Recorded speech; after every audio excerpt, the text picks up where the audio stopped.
My name is Jordan Heath Rawlings. I'm on a mission to help Canadians navigate their finances. Join me on In This Economy as I help you understand the systems behind your money problems so you can finally start thriving even in these unpredictable times. Listen to In This Economy at the Frequency Podcast Network or wherever you get your podcasts. Find your frequency. You're listening to a Frequency Podcast Network production. Canada has long been one of the world's premier destinations for immigrants from everywhere. They come here for the quality of life, for diversity, for opportunity. They come for a chance, for a better future for themselves and their children. They come for the Canadian dream, if you want to be a little cheesy about it. But is that what they find when they get here? Today, we're presenting some of the work our colleagues at OMNI News have done with Rhea, a market researcher, to ask some questions to Canadian immigrants directly. What did they expect when they came to Canada, and what did they actually get? What is the Canadian dream to them, and how achievable is it, really? And if it isn't, well, why? And what do we need to do to fix that? Today, we'll take a look at expectations versus reality for new Canadians. And we'll get a view of life in this country right now that will feel very diverse and yet shockingly similar to everyone who lives here. I'm Jordan Heath Rawlings. This is The Big Story. Rhea Santos is a journalist with OMNI News Filipino. She worked on this project as many people at OMNI News did. Hello, Rhea. Hi, Jordan. Good morning from Vancouver, and thank you for sharing your platform for OMNI News. Well, of course. This is quite an interesting approach to a survey and to what the Canadian dream means. So I'm looking forward to getting into it. The first thing I want to ask you, though, is just explain a little bit about the methodology. Who did you survey and where are they from and who are we talking about today? So Rhea done this survey exclusively for OMNI News, and this is the biggest online poll of immigrants of date to know how their lives are after they landed in Canada and if the pursuit of the so-called Canadian dream was worth it. There were 1,522 respondents from across Canada. We have representation from British Columbia, the Territories, Alberta, Saskatchewan, Manitoba, the Atlantic provinces, Ontario, and Quebec. More than 600 of the respondents have been here from 1 to 5 years. More than 800 have lived here for 6 years and longer. These are just a view of the profile of the respondents of this poll. But again, when you talk about immigrants, these are fathers, mothers, children, families. Mm-hmm. These are dreamers who move from their origin countries to live permanently in Canada. And what were you really hoping to get at with this survey? What did you want to discover? Recently, the Immigration Minister, Mark Miller, set their immigration targets for the next years. Canada is seeking to welcome 1.5 million immigrants in the next 2 years.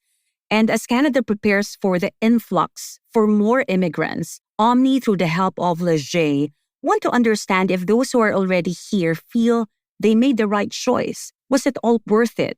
Is the Canadian dream, of course, depends on an immigrant's definition, attainable? The poll also wanted to find out the factors that are affecting their view of Canada. So we have racism, cost of living, lack of support, housing, infrastructure. Well, let's start then with the beginning of the journey. When you asked these people, why did they tell you they left their country and came to Canada? There are a number of reasons listed in the poll on why they moved to Canada. For women, the top reason why they came to Canada is for their families. For men, the top motivators are for financial and career opportunities. Aside from those, people move here for freedom, social stability, and higher education. When you talk to them about the Canadian dream, as you've mentioned, what do they see it as? And I know, you can give us some data on that, but you've spoken to a number of immigrants to Canada. Tell me a little bit about what that means to them. The definition of the Canadian dream is different from each immigrant. based on the people I've talked to who entrusted their stories to OMNI News.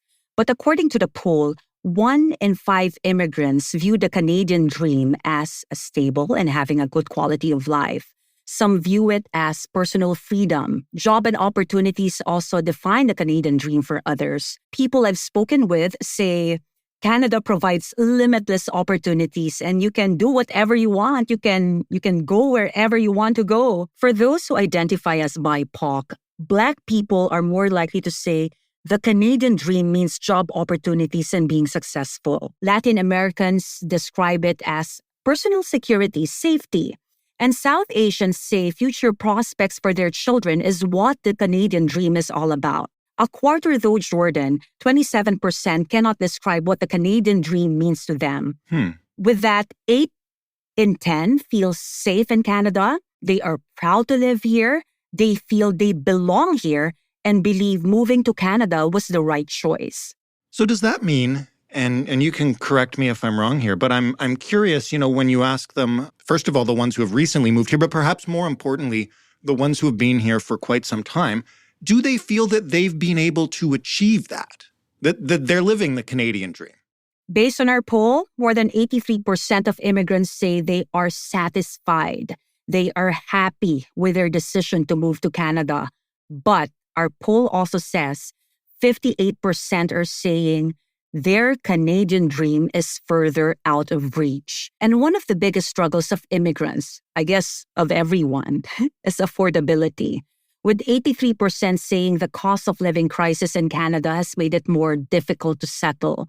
For the people I've interviewed, they have to work multiple jobs to sustain their Canadian dream, to afford their mortgage, prepare for the arrival of their families, to be able to send money back to their origin countries. Just to give you an idea, for the Filipino community in particular, this is something cultural. We call it remittance. We remit money. People send money back home as a gesture of love that I want you comfortable too. Because for some immigrants, a Canadian dream is not completely fulfilled if families left behind are struggling. Being in Canada for them in itself is a dream fulfilled. And then as they start their lives, you dream more for yourself and your families.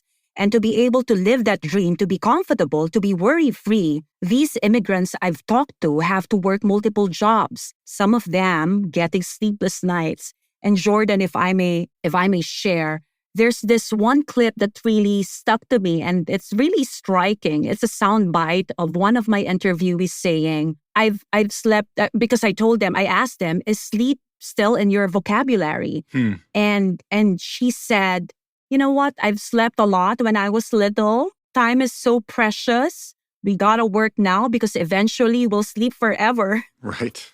It's sad. It's funny, but it's sad. Also, I had the opportunity to talk to the executive director, by the way, of the Canadian Centre of Caregiving Excellence. They're a group based in Ontario.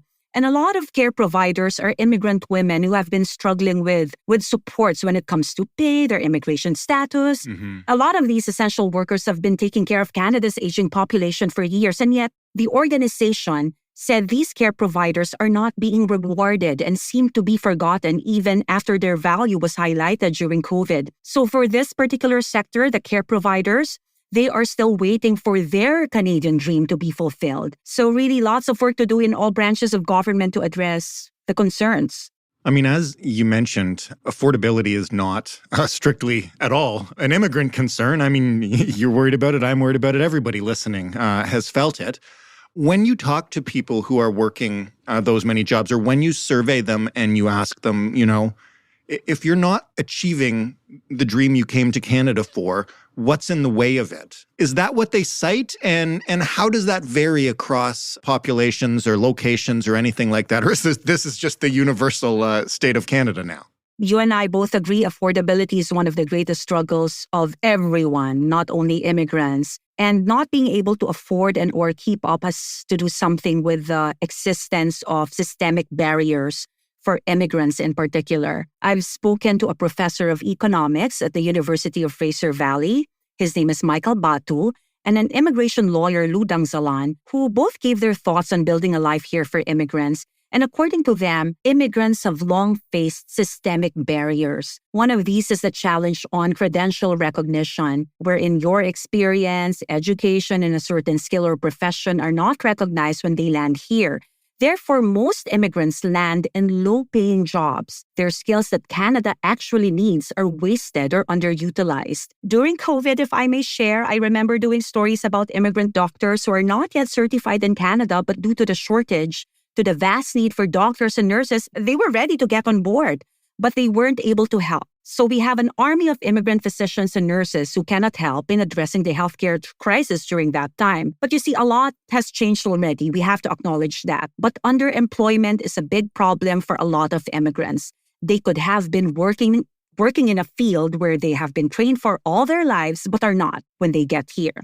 They should have started fulfilling their Canadian dream, but are not because of time, costs, and challenges. So aside from credential recognition, the experts or the economics professor also mentioned about the existence of Catch-22 or the requirement for Canadian experience when employers are hiring.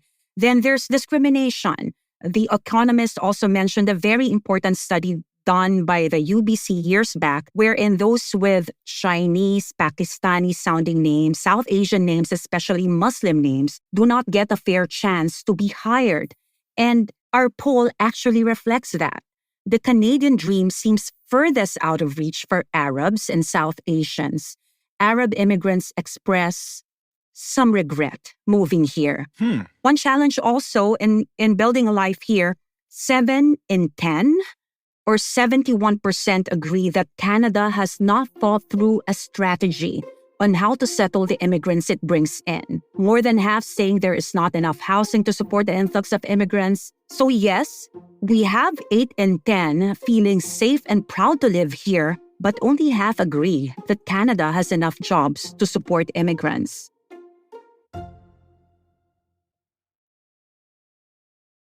Are all these things, especially affordability and jobs and that kind of stuff, are they similar all across the country, or are there some provinces or territories where recent immigrants report that they feel there is more opportunity than elsewhere?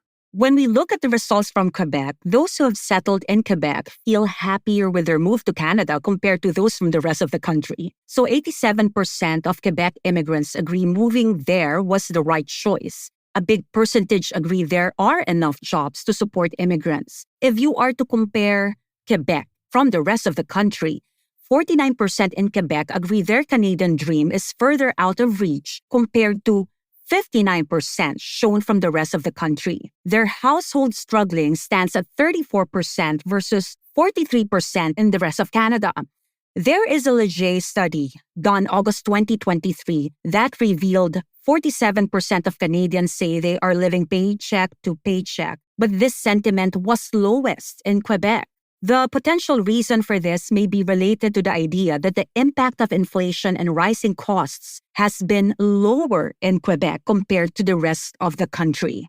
When you look at the problems that immigrants are facing, adapting to Canada when they get here, problems with credentials, as you mentioned, what is being done either on a national or a provincial level to, first of all, make life easier and more affordable for newcomers, but also to make sure that Canada gets to take advantage of all the skills that they bring to this country?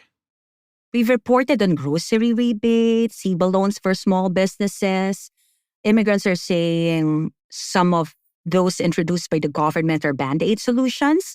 But I think this question is best answered by those in authority who can offer programs to support newcomers. But based on my exchanges with immigrants I interviewed, there are sacrifices needed to be made to keep up with affordability, as simple as eating cup noodles instead of going out for ramen, going to a park instead of attending the Calgary Stampede or going to the PNE. In the story that I did, it's working multiple jobs to the point of not getting enough sleep to earn more.